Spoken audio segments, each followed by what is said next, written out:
Well, we are at 7 o'clock now, so I will start. So welcome indeed to Knit Matters. This is season 2, episode 30. I'm Cheryl Lampard. I'm an image consultant with my company Style Matters International.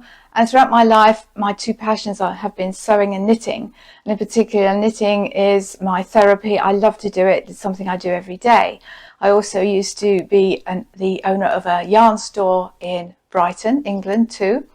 And I am now a knitting educator. I'm a craft yarn council certified instructor. And one of the joys of having had a knitting store is that you get to teach people how to knit. And it's a great pleasure now to be teaching people how to knit through the forum of social media. So it's wonderful because I can reach even more people. And I'm sorry if I didn't say thank you so much for joining me, whether you're watching live or the replay later. I do really appreciate it. And I see Anne has joined us and Deborah. That's wonderful. Thank you. Okay, so I will ask the camera to move to the worktop and let's get going. Okay, so I'm calling this tips for tricky cast-offs and bind-offs. And if I use the word cast on and bind-offs. In the UK, a bind-off is a cast-off. So sometimes I trip myself up, but not to worry.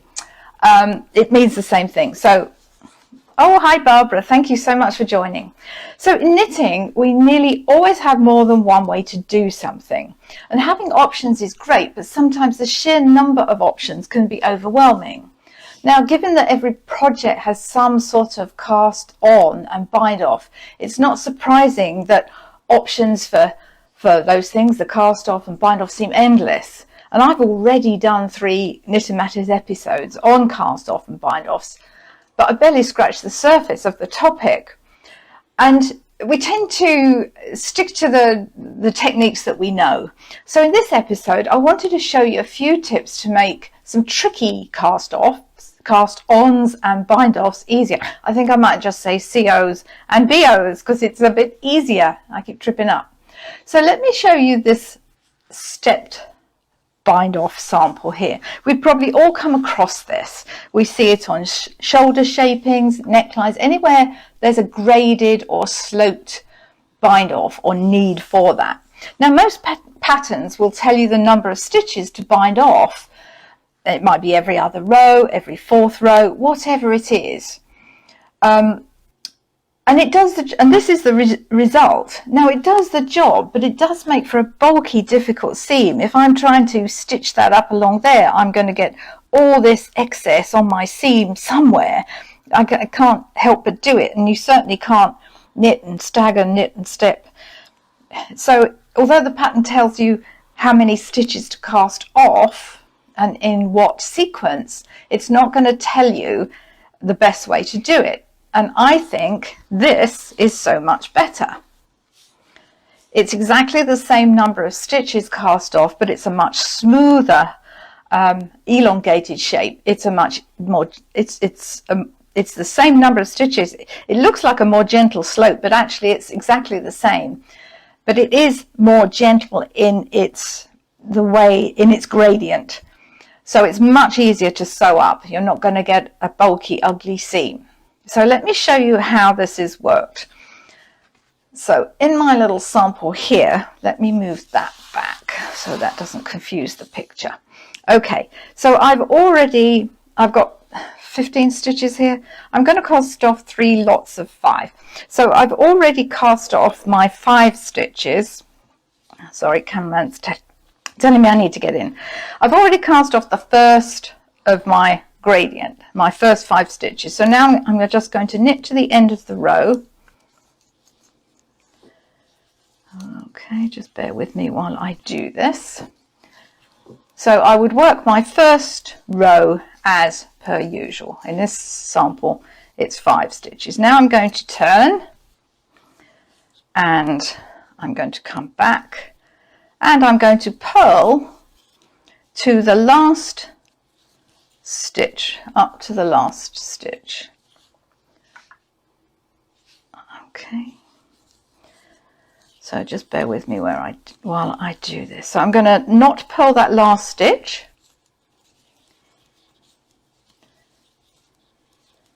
Oops, I nearly did. I'm going to slip that to my right hand needle, then I'm going to turn. Now what I'm going to do, I'm on the right side again, I've got to do another bind off, so I'm going to slip 2 purlwise. These first 2 stitches I'm going to slip them purlwise. So they're on my right hand needle, and now I'm going to pass that unworked stitch over this one that's on my needle, and now I'm going to carry on. So that counts as bind off number 1. Remember, I'm doing a sequence of 5, so 1, 2, 3, 4, 5. Again, I'm going to work to the end of my right side row. I'm going to turn. I'm going to purl. Oh, Debbie Ladue, hi there. Thank you for joining us. Thank you for watching. So I'm going to purl right up to that last stitch. I'm going to slip it onto my right hand needle. I'm going to turn, and now I'm going to slip those 2 stitches onto my right hand needle purlwise. I'm going to pass that unworked stitch over this one, and I'm going to carry on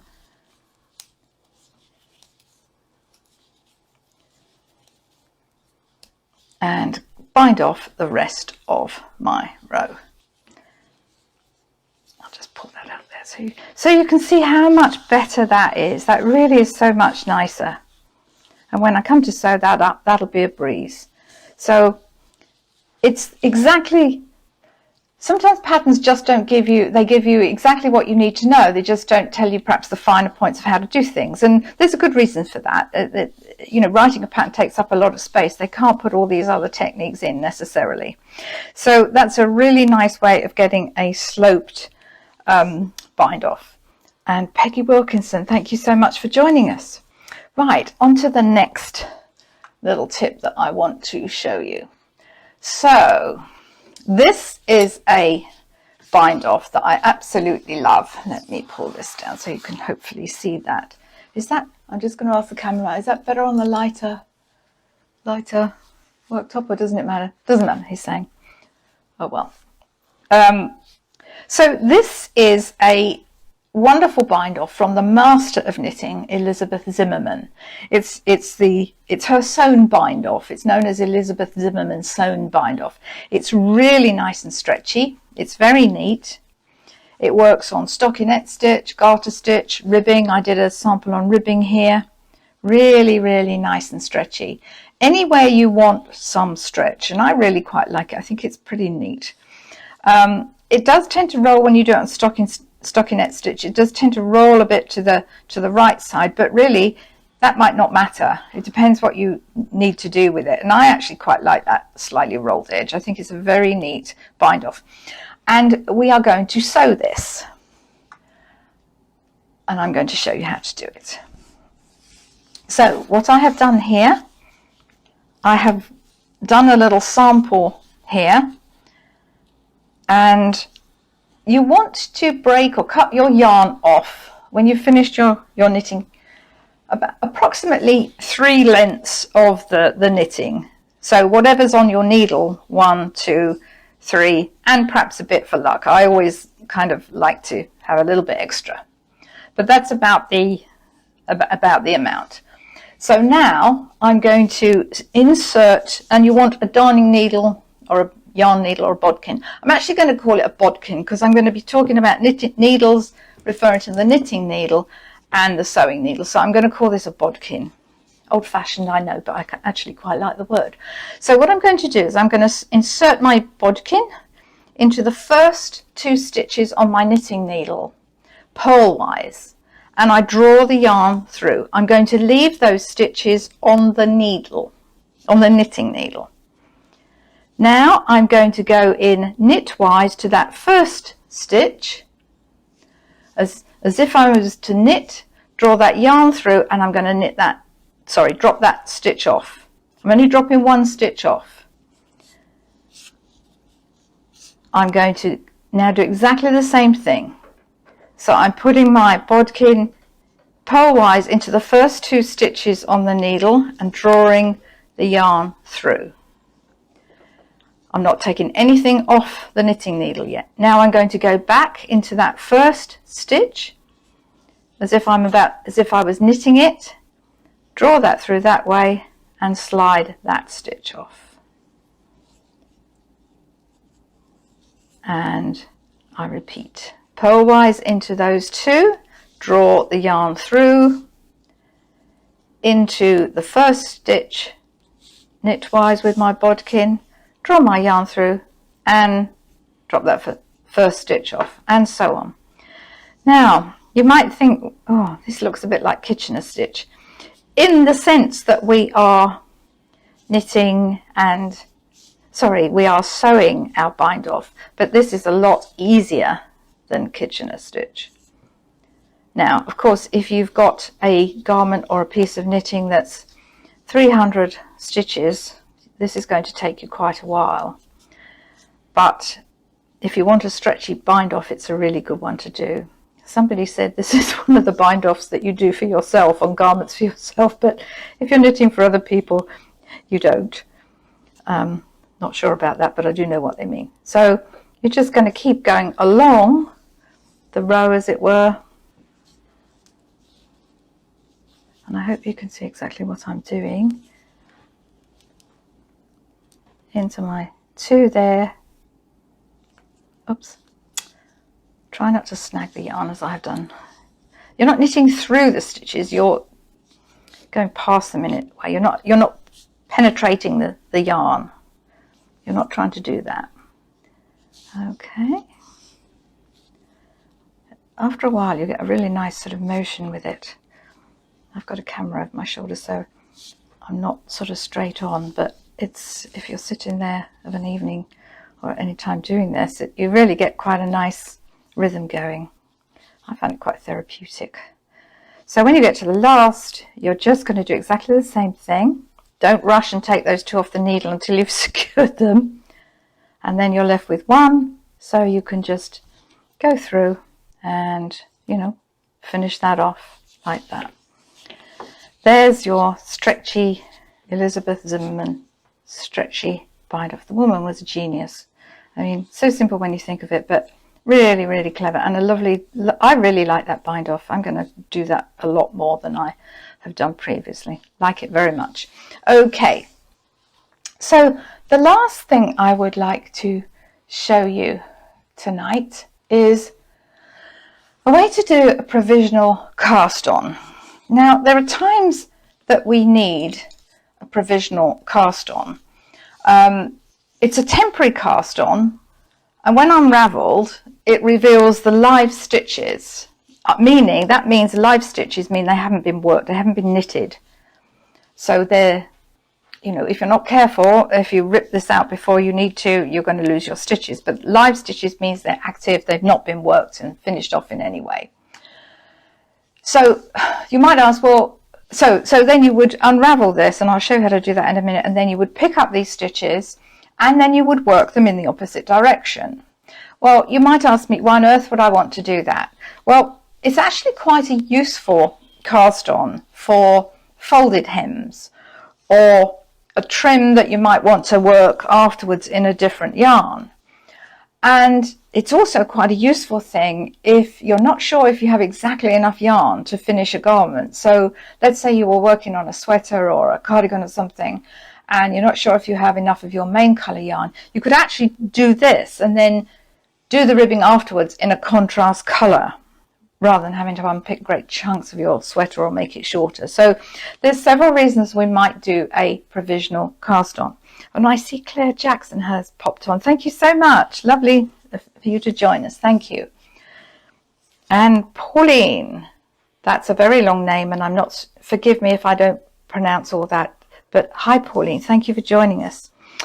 Right, let me show you how to do this. There are several ways. As I said before, we have options in knitting, and there are more than one way to do something.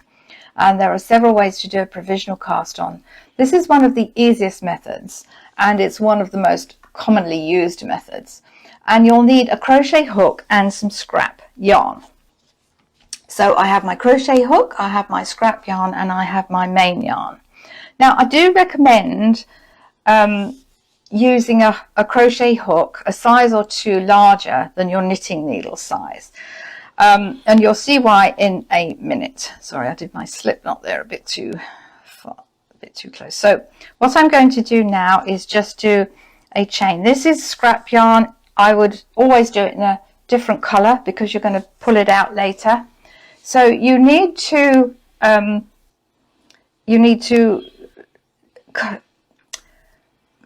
cast on as many chains as you have, as you need stitches for your product, plus a few. So let's just, I'm not going to do them very tightly. I don't want to make them super tight, and that's why I suggested using a slightly bigger crochet hook. This one is a 4.5 millimeter, and I'll be picking up with a needle that's probably a 4 or a 3.75. Okay, so let's see how many we want. 1, 2, 3, 4, 5, 6, 7, 8, 9. Really doesn't matter for this. This is just a demo. So 1, 2, 3, 4, 5, 6, 7, 8, 9. That'll do. So now I've done my chain, and I'm going to pull that tail through. Okay. And Claire has joined us. Thank you, Claire. Great to see you. So now, so that's my chain. It's quite loose. That's what I wanted. So now I'm going to take my main yarn and my needle. And I would recommend actually starting off to pick up the stitches with a smaller needle. A smaller needle than you're going to need for your main project. That's because as you're picking these up, if you've made this too tight, you won't be able to get the needle in. And if you're using too big a needle, again, you won't be able to get your needle in. So what you're going to do, you're going to pick up on, if you will, the bumps on the back of the chain. And I've got my sort of main yarn here, and I'll just show you what to do. So remember I said cast on as many stitches as you need for your project plus a few more. So I'm going to leave myself a bit of leeway this end, and I'm just going to start picking up stitches. So 1. I'm not going into the front of the chain, it's the bumps on the back of the chain. And by using a larger crochet hook to make your chain, you can quite clearly see your bumps, and it's easier. Okay, so I'm just picking up a few here, like that.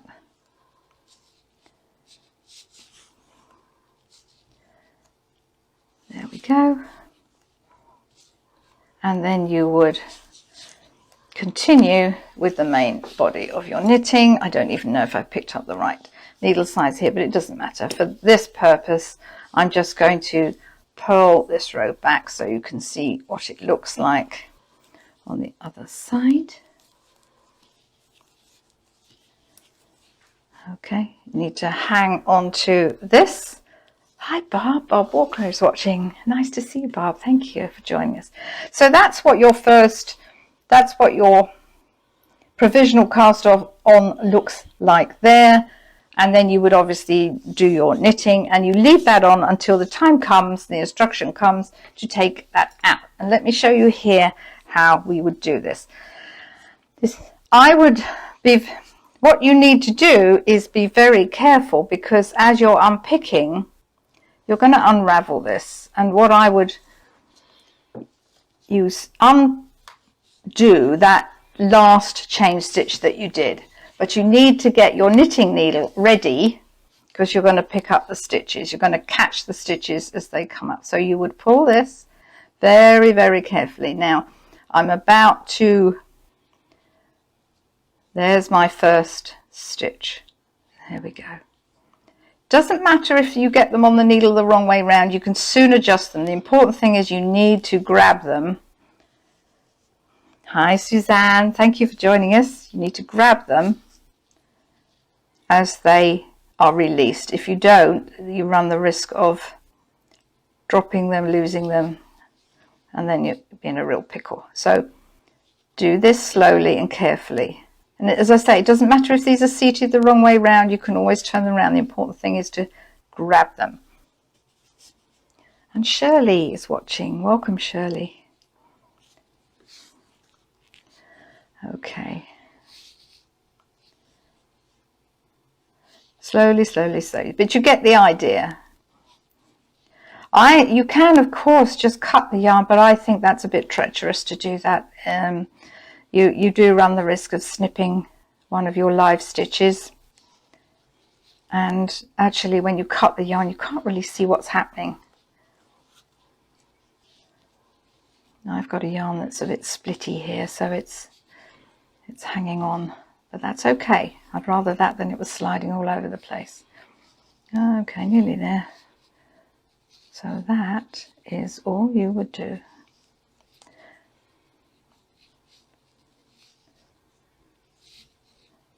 And catch that last one, and there we are. And now you can get rid of that.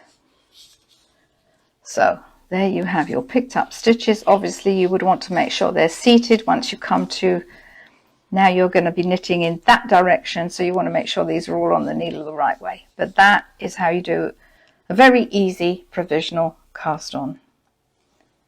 Hi Joyce, welcome. Okay. And a lot of people get a bit scared about provisional cast offs because they think, oh gosh, you know, I don't know really how to do this. But that's, honestly, that's all there is to it. So simple. And there are other methods, but I really like that one. Okay, so I'm going to ask the camera to move back. So I hope you found those tips, I still can't say it, those tips for dealing with tricky cast-ons and bind-offs helpful. Do practice them. They will really make your knitting a lot nicer and easier. And again, you can always refer to this video if you want a reminder. And this is season 2, episode 30. Now, next week's episode of Knitter Matters is going to be the last Knitter Matters of 2021, because the next few weeks are going to get a bit busy for me, as I'm sure they will for you too. Anyway, what I'd like to do for next week's episode is to ask you what you would like to see me do. Is there a technique that you don't know how to do? Is there something that I've done before that you can't remember how to do it and you'd like a refresher? Is it a new technique? Is it something you'd like to try, but you know, you're a bit cautious about doing it? Let me know and I'll be happy to do a few of them in next week's episode. Do let me know. And if there's lots and lots of requests and suggestions, that's fantastic. We'll roll them over to the next episode, the next season, and we'll do them there. I won't let them go unnoticed. They just might not all be in next week. So you can either private message me with what you'd like to know. You can put it on the Knitter Matters page or in the threads below this video. Or you can email me, cheryl@knittermatters.com. And I'll take all your suggestions and I'll pick some that we can use for next week. So thank you very much for watching today. I hope you found it enjoyable. Do let me know what you want to see. And give me some notice. Don't do it at the last minute because I need to prepare for it, obviously. So if you could get those to me by the end of the week, that would be great. And between now and then, I wish you well. Stay safe, stay well, and stay knitting. Bye for now. Thank you for joining me again. Bye-bye.